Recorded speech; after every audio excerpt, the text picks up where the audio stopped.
হ, আমি অফিসে যাইতাছি, তোমার কিছু লাগবো কি? এই, তুমি কি অফিসে যাচ্ছ? ঘরে তো অনেক কিছু শেষ হয়ে গেছে। তুমি অফিস থেকে আসার সময় অবশ্যই বাজারে যাবে। ওগো বউ, তোমারে কেমনে বুঝাই? হাতে তো একটা টাকা পয়সাও নাই, অফিস থেকে আসার সময় বাজার কেমনে আনুম? অফিসে যাওয়ার ভাড়াটাও নাই আমার পকেটে, হাইটটা যাইতে হইব অর্ধেক পথ। আমাকে দুঃখ কপাল থেকে যাইলো না।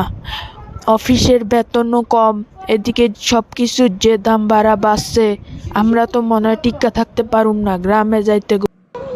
কি করার আছে গো? আল্লাহ যেরকম লাগছে তার শুকরিয়াই আদায় করতে হইব। নারাজ হইলে, আল্লাহর উপর নারাজ হইলে আল্লাহ আমাকে উপর রহমত দিব না। দেখো না কি করতে পারো, বসের থেকে অগ্রিম বেতন চাইয়া নিও তাহলে।